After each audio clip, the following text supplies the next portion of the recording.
오늘 본문의 말씀으로 내가 너희를 불쌍히 여기노라 라는 제목으로 마태복음 강해의 말씀을 전하도록 하겠습니다. 오늘 말씀은 고난에 관한 이야기로 시작하고자 합니다. 고난을 좋아할 사람이 없고 또 고난을 웬만하면 피해가고 싶은 것이 모든 사람들의 공통된 마음일 것입니다. 그래서 여러분 이런 얘기가 있습니다. 들어보셨는지 모르겠는데 고난 총량의 법칙이 좀 있었으면 좋겠다. 내가 1년 동안 혹은 나의 평생 동안 감당해야 될 고난의 총량을 좀 정해놓고 이 총량이 차면 이제 끝! 더 이상 고난이 없었으면 좋겠다. 나만큼 고생했으면 이제 이만큼 했으면 이제는 좀 없어도 되지 않겠나 하는 우리의 바람이 담긴 그런 이야기인 것 같습니다. 또 다른 이야기는요, 고난의 유통기한이 좀 있었으면 좋겠다. 제일 힘든 게 뭐냐면요, 언제 끝날지 모르는 고난 아니겠습니까? 언제 끝날지 모르는 어려움. 그러니 일정 기간이 지나고 나면 이 끝이 나고 이제 스탑되는 그런 이 고난의 유통기한이 좀 있어서 언제까지는 좀 딱 끝났으면 좋겠다. 그리고 할 수만 있다면 잊혀지면 좋겠다. 유통기한이 끝난 이 고난은 내 머릿속의 기억에서도 좀 없어졌으면 좋겠다. 그런 이야기를 하곤 합니다. 그리고 또 어떤 분은요, 고난의 실명제가 좀 있었으면 좋겠다. 무슨 얘기냐면 이 고난이 누구 때문인지 좀 알고 싶다는 거예요. 우리가 많은 경우에 고난을 당해보면요, 이게 도대체 누구 때문에 온 고난인지, 누구 때문에 내가 이 고생을 하는 건지 좀 명확하지 않을 때가 있다는 거예요. 그러니 이 고난이 누구 때문인지 책임 소재를 정확히 밝혀서 내가 좀 따지든지 원망을 하든지 좀 그렇게 했으면 좋겠다 라고 하는 이 고난 실명제가 좀 있었으면 좋겠다, 이런 얘기도 있습니다. 그리고 마지막, 고난의 할인 쿠폰이 좀 있으면 좋겠다. 생으로 100% 내가 다 감당하려니까 좀 어려우니 10% 혹은 20% 할 수만 있다면 한 30% 이 고난의 쿠폰이 있어서 이 고난을 좀 경감시켜주면 좋겠다. 이런 바람을 우리가 가지곤 합니다. 얼마나 고난이 힘들면, 얼마나 고난이 참 긴 시간 동안 우리를 어렵게 하면 우리가 이런 말을 하게 되겠습니까? 여러분, 이 세상에 고난 없이 사는 사람 어디 있습니까? 믿지 않는 사람들뿐만 아니라 믿는 자들에게도 여전히 고난은 예외가 없습니다. 아니, 믿지 않는 사람들보다도 믿는 사람들이 더 많은 고난을 감내해야 되는지도 모르겠습니다. 그래서 사람들은 흔히 인생을 고해다, 고난의 바다다 이렇게 말하곤 합니다. 여러분, 호수나 이 바다, 강이나 이 바다의 다른 점이 뭐겠습니까? 바다에는요, 파도가 있다는 것입니다. 파도는 끊임없이 밀려옵니다. 하나가 지나고 나면 또 하나가, 또 하나가 지나고 나면 또 하나가. 그 바다가 없어지지 않는 이상 이 파도는 끊임없이 우리에게 밀려오는 것입니다. 이것이 고난과 비슷하다. 하나를 넘어서면 또 하나가 찾아오는 그런 원리와 비슷하지 않나 하는 것입니다. 그래서 우리는 대체로 이 고난이 우리에게 일어나지 않기를 바랍니다. 그리고 비껴가기를 바랍니다. 그리고 닥치더라도 빨리 끝나기를 우리는 바라는 것이죠. 여러분, 이것은 너무나도 자연스러운 일입니다. 고난이 계속해서 나 자신에게 머물러 있기를 원하는 사람, 그 사람 이상한 사람이에요. 그런 사람 없습니다. 예수님께서도 십자가에서 당할 고난을 생각하시면서 괴로워하시고 그 고난의 쓴 잔을 거두어 달라고 하나님 앞에 기도하지 않았습니까? 그러니 누구나 인생을 살아가면서 고난을 겪기 마련이고 또한 그 고난이 빨리 지나가기를 바라는 것, 이것은 전혀 이상한 일이 아니라는 것입니다. 자, 그렇다면 여러분, 이 고난의 길을 우리는 어떻게 넘어갈 수 있을까요? 이 고난을 감당하는 우리들의 모습은 어떠해야만 하는 것일까요? 여러분, 갈라디아서 2장 20절의 말씀을 우리가 한번 같이 읽어보겠습니다. 시작. 내가 그리스도와 함께 십자가에 못 박혔나니 그런즉 이제는 내가 사는 것이 아니요 오직 내 안에 그리스도께서 사시는 것이라. 이제 내가 육체 가운데 사는 것은 나를 사랑하사 나를 위하여 자기 자신을 버리신 하나님의 아들을 믿는 믿음 안에서 사는 것이라. 아멘. 여러분, 우리가 예수 그리스도를 믿는 이유가 무엇입니까? 그것은 예수님만이 구원자 되시기 때문에 그런 것입니다. 여러분, 우리가 고난의 긴 터널을 통과할 때 우리에게 있어 가장 중요한 것은 무엇입니까? 바로 나를 위하여 고난당하신 예수 그리스도를 생각하는 것입니다. 그리고 그분 안에서 우리가 이 고난의 의미를 찾고 이 고난의 해결점을 발견해 가게 되는 것입니다. 여러분, 오늘 아침에 우리를 구원하신 예수님의 여러 사역들을 우리가 함께 살펴봄으로 인해서 그분이 얼마나 귀한 분이고, 그리고 더 나아가서 나의 삶 가운데 닥쳐오는 수많은 고난 가운데 예수님께서는 어떤 답을 주고 계시는가를 함께 살펴보는 그러한 시간이 될 수 있기를 바랍니다. 첫 번째로 여러분, 오늘 예수님께서는요, 치료하시는 예수님이시다라는 것입니다. 여러분, 우리가 당하는 여러 가지 고난이 있습니다. 그 고난 중에 여러분, 우리를 가장 낙심하게 하고 고통스럽게 하는 그 고난이 어떤 거예요? 저는 그 중에 으뜸이 바로 육체적인 질병이 아닌가, 혹은 육체적인 장애가 아닌가라고 생각을 합니다. 우리 중보기도실에 가서 중보기도 내용을 살펴보면서 기도를 하다 보면요, 중보기도 내용의 3분의 2가 질병에 관한 내용입니다. 건강에 관한 질병, 그 기도 제목이 항상 끊이지 않습니다. 그만큼 우리에게 절박하고 중요한 문제인 것이죠. 자, 우리 30절에서 31절을 같이 읽어보겠습니다. 큰 무리가 다리 저는 사람과 장애인과 맹인과 말 못하는 사람과 기타 여럿을 데리고 와서 예수의 발 앞에 앉힘에 고쳐주시니 말 못하는 사람이 막았고 장애인이 온전하게 되고 다리 저는 사람이 걸으며 맹인이 보는 것을 무리가 보고 놀랍게 여겨 이스라엘의 하나님께 영광을 돌리니라. 여러분, 예수님 당시의 사람들이 예수님께 열광했던 이유 중에 하나가 뭐냐면요, 예수님의 이 치유의 사역 때문이었습니다.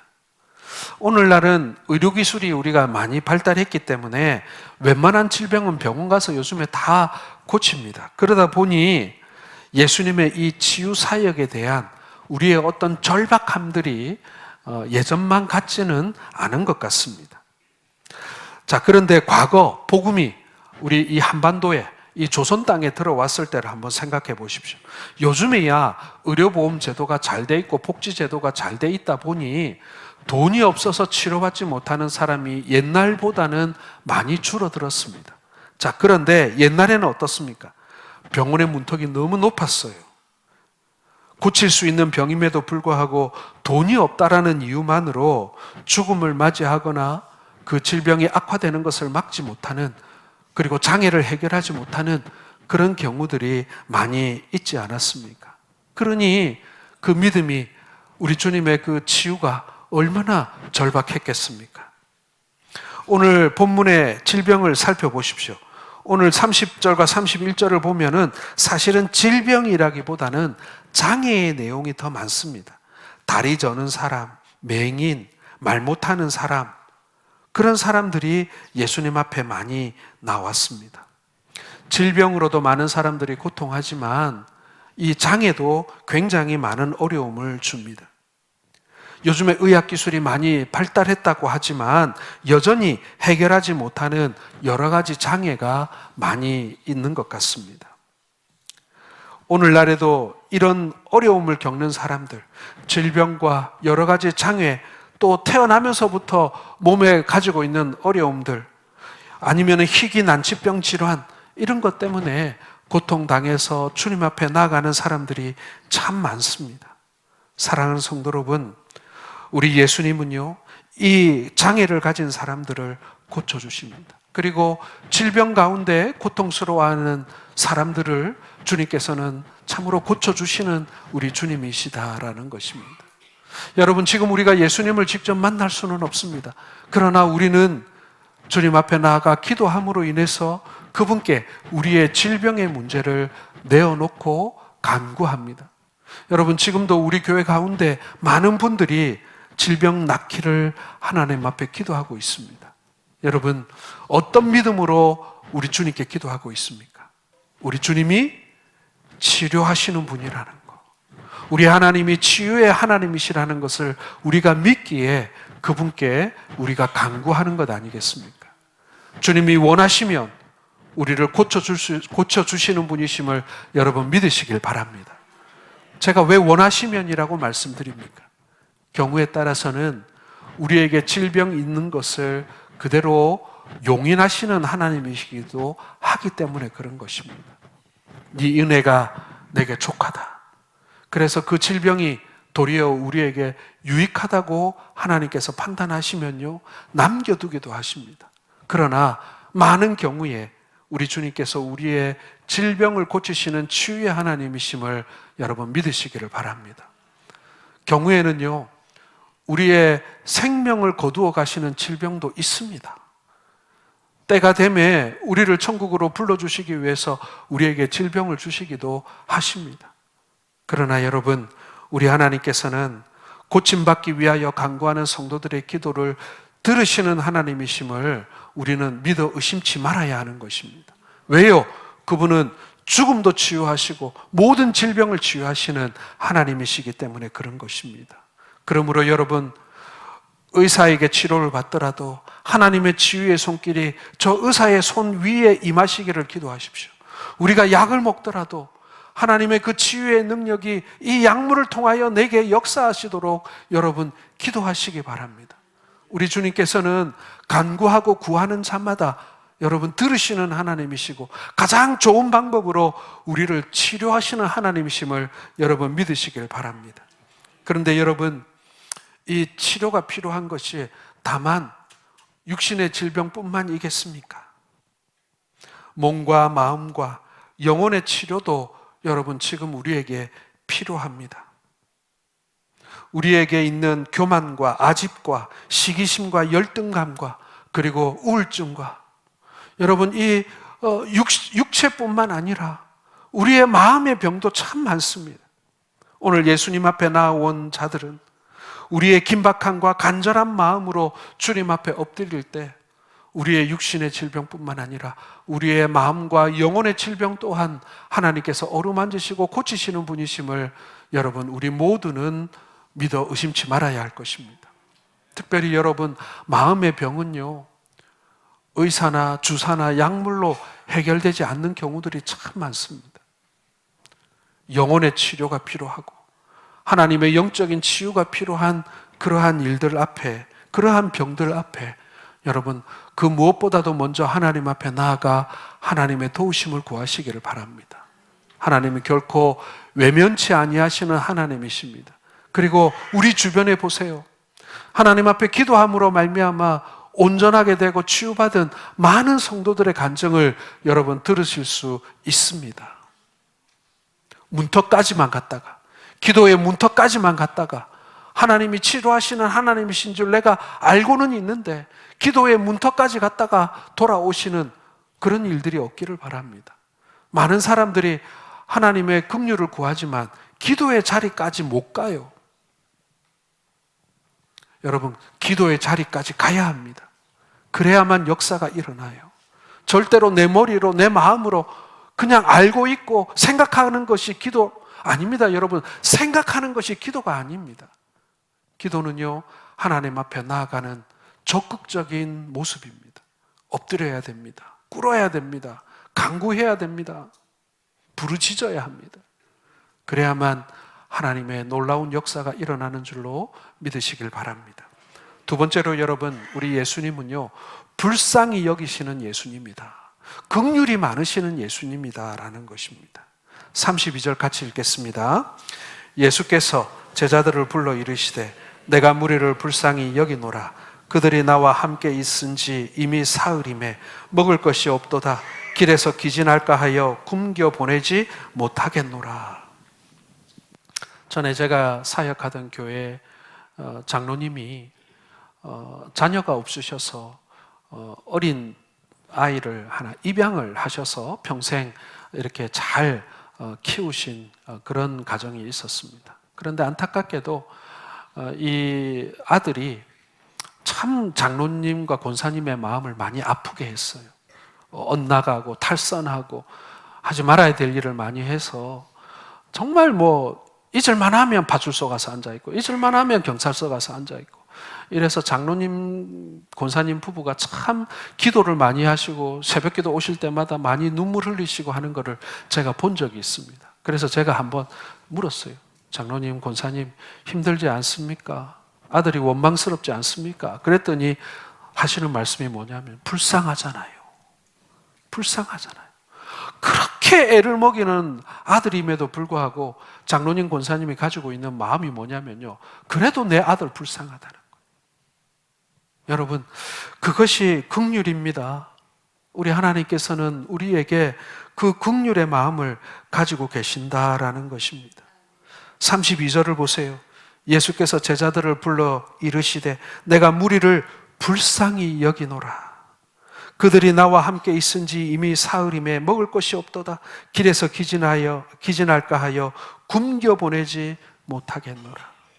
여러분, 우리 어머니들, 우리 자녀들이 일이 바빠서 일찍 출근해야 하거나 아니면은 왔다가 막 금방 일어나고 이러면은 제일 안타까운 게 뭐예요? 밥이라도 먹고 가지. 밥이라도 먹고 가지 아닙니까? 그렇죠? 굶겨 보내는 것이 싫은 거예요. 그게 부모님의 마음 아니겠습니까? 여러분, 오늘 예수님이 베푸신 이 수많은 기적의 동기가 무엇인지 나옵니다. 내가 무리를 불쌍히 여기노라. 내가 이들을 그냥 보내지 못하겠다. 여러분, 이것이 오늘 우리 주님이 그 많은 기적을 베푸신 이유다라는 것입니다. 예수님은 무리들에게 뜨거운 동정을 가지고 계셨고 그들의 피로를 채워주고 싶으셨다라는 것입니다. 불쌍히 여기노라고 할 때 이 말씀의 이 헬라어 의미는 뭐냐면요, 내장과 내 심장 깊숙이에서 표출된 깊은 사랑과 긍휼의 마음이다라고 문자적으로 설명되고 있습니다. 예수님의 불쌍히 여기는 마음이 우리를 구원하시고 우리 인생의 문제를 해결하는 그 궁극적인 이유다, 동기다라고 말씀하시는 것입니다. 쉽게 말씀드려서 나를 불쌍히 여기셔서 구원해 주셨고, 나를 불쌍히 여겨서 치유해 주셨고, 나를 불쌍히 여겨서 나를 떠나지 아니하고 나와 함께 동행해 주신다라는 것입니다. 내가 잘났기 때문도 아니고, 내가 착하기 때문도 아니고, 내가 선한 일을 해서가 아니라 그저 내가 불쌍해서 여러분, 나와 함께 해주시는, 나의 기도를 들으시는 하나님이심을 여러분 믿으시길 바랍니다. 여러분, 다른 이유가 거기 붙었다면요, 우리 굉장히 힘들 거예요. 좀 제가 똑똑하니까, 제가 좀 잘하니까, 제가 좀 착하니까, 제가 하는 행실이 좋으니까, 이 기준으로 본다면요, 우리 다 탈락이에요. 근데 그냥 이유가 뭐냐면요, 불쌍하니까예요. 불쌍하니까. 철이 없어서 불쌍하고, 그리고 아직 생각이 짧아서 불쌍하고, 아는 게 없어서 불쌍하고, 아직 심성이 바르지 못해서 불쌍하고. 여러분, 우리에게 불쌍한 게 얼마나 많습니까? 우리의 모습을 보십시오. 내가 불쌍하게, 근데 사실 한번 생각해 보세요. 우리가 다 나이가 많고 지금 부모님을 떠나보내신 분들도, 세상에 안 계신 분들도 많이 계실 거 아니에요. 여러분을 불쌍히 여겨주는 사람이 누가 있습니까? 사실 아무도 별로 없습니다. 배우자가 나를 불쌍히 여겨줍니까? 자식들이 나를 불쌍히 여겨줍니까?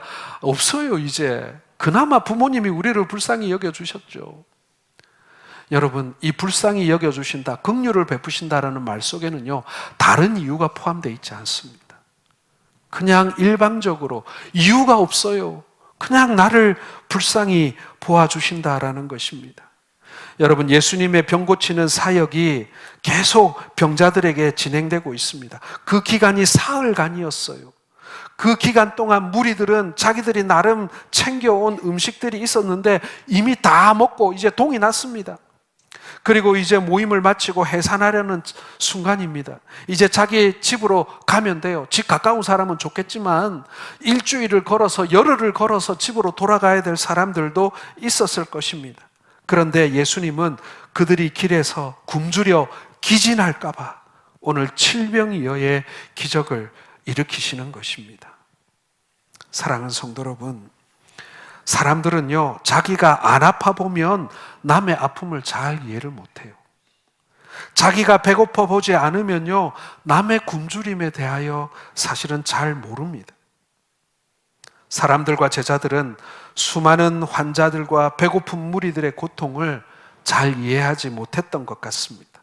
자, 그런데 예수님은 그들을 불쌍히 여기시고 지금 대책을 세우신 것입니다.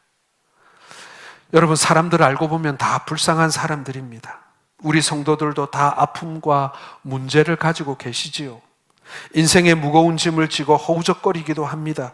땀과 눈물을 흘리며 살아가기도 합니다. 그런데 예수님은요, 우리의 모든 이 아픔과 문제를 아시기 때문에 책망하기보다는 위로하고 불쌍히 여기신다라는 것입니다. 여러분, 우리 모두가 우리 주님의 불쌍히 여기심으로 구원받은 사람들임을 믿으시길 바랍니다. 그러니 이제 우리는 어떻게 해야 하죠? 알고 보면요, 이쪽에 앉으신 분들도 이쪽에 앉으신 분들도 다 불쌍한 인생들입니다. 그렇죠? 우리 다 그렇습니다. 그러니 우리도 좀 서로 불쌍히 여깁시다. 서로 좀 긍휼히 여깁시다. 좀 책망하고 야단치고 지적하지 말고요, 우리도 주님께 불쌍히 여김을 받아 구원받았던 것처럼 우리도 우리의 형제들을, 우리의 이웃들을 좀 불쌍히 여깁시다. 그리고 긍휼히 여기고, 그리고 좀 돌보아주고 좀 이해해 줍시다. 그것이 여러분, 불쌍히 여김을 받은 우리의 모습이어야 하지 않겠습니까? 나는 불쌍히 여김을 받아서 좀 구원을 받았는데 왜 우리는 남한테 그렇게 좀 팍팍합니까?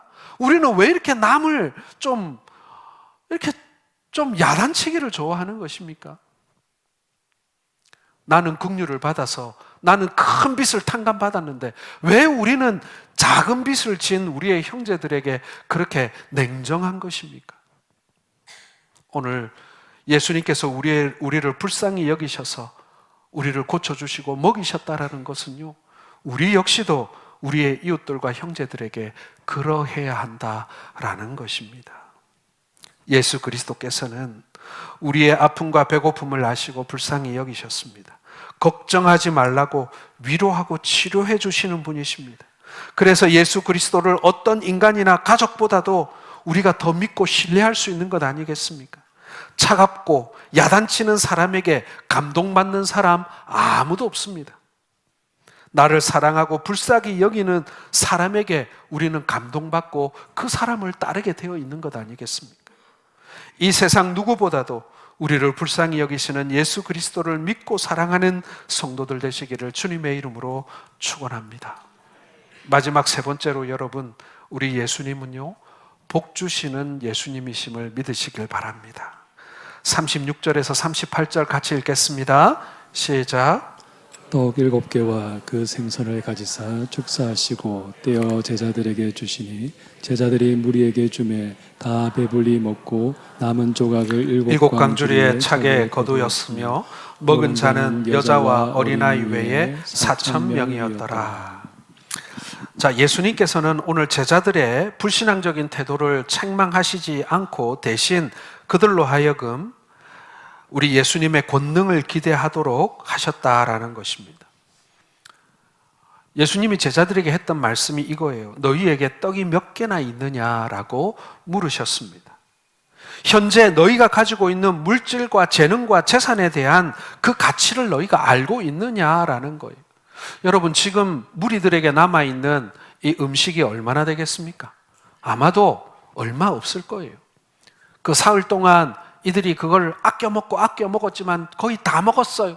지금까지 남아있는 음식은 무엇입니까? 너무 많이 가져와가지고 먹고 남은 음식이 아니에요. 돌아가는 길에 굶으면 안 되니까 어찌하든지 적게 먹고 하루에 한 끼 먹고 쪼개어 먹고 이래가지고 돌아가면서 먹을 것을 지금 겨우겨우 남겨놓은 것이 지금 겨우 남아있는 것 뿐이에요. 그런데 오늘 예수님께서 그거라도 가져와 봐라. 너희들 가진 거 얼마 없는지 아니까 내가 새로 만들어 줄 게가 아니라 그거라도 가져와 봐라. 여러분, 예수님께서는요, 우리에게 많은 것을 사용하는 것이 아니라 우리에게 있는 작은 것을 사용하시는 분이심을 믿으시길 바랍니다. 우리가 작은 것을 볼 때 뭐라고 얘기합니까? 아이고, 고작 이거밖에 없어. 아이고, 이거밖에 안 남았네. 이걸로 뭘 할까? 우리는 그렇게 생각합니다. 그러나 우리 주님께서는요, 너는 네가 가진 그 가치를, 네가 가진 것의 가치를 잘 모르는구나. 비록 사람들이 볼 때는 그 양이 적어도 내 손에 들리면 칠병이어의 기적이 되는 거예요. 사람들이 보기에는 보잘것없는 재능일지 모르지만 하나님 손에 붙들리게 되면 위대한 재능으로 사용될 수 있는 거예요. 우리는 정말 보잘것없는 육체를 가지고 있고 정말 보잘것없는 그런 형편에 놓여 있지만 하나님께서 나를 붙들어 사용하시면요, 하나님 나라의 영광스러운 일을 감당하는 일꾼으로 사용할 수 있다니까요. 그게 여러분, 오늘 우리가 가지고 있는 것의 가치라는 것입니다. 오늘 하나님께서는, 우리 주님께서는요, 우리가 가진 것에 대한 가치의 재평가를 하고 계십니다. 세상 사람들이 보는 가치가 아니라 우리 주님께서 매기신 새로운 가치를 지금 부여하고 계신다라는 것입니다. 예수님께서는 언제나 현재 우리가 가진 것을 통해 놀라운 기적을 일으키십니다. 보리떡 7개와 생선 2마리, 이거 얼마나 되겠습니까? 아마도 건강한 장년이라면 혼자 다 먹어도 모자랄 양이에요. 정말 하찮고 별 가치 없는 것입니다. 그러나 예수님의 손에 올려지자 4,000명이 넘는 사람들이 이 음식을 배불리 먹고도 남겼다라는 것입니다. 여자와 어린이 외에 4,000명이면요, 항상 은혜 받는 자리에는 남자보다 여자 많이 오죠. 지금 10,000명이 넘는 사람들이 지금 모여 앉아 있는 거예요. 예수님께서는 지극히 작은 떡과 생선을 받으시고 축사하셨습니다. 감사한 마음으로 하나님께 기도하신 것이죠. 그러자 이 수많은 사람들이 배불리 먹고도 7강주리를 남기게 됩니다. 사랑하는 성도 여러분, 우리 주님 안에 있는 이 메시아의 잔치의 풍성함이, 충만함이 얼마나 대단한가를 우리에게 보여주시는 것입니다. 주 안에는 부족함이 없습니다.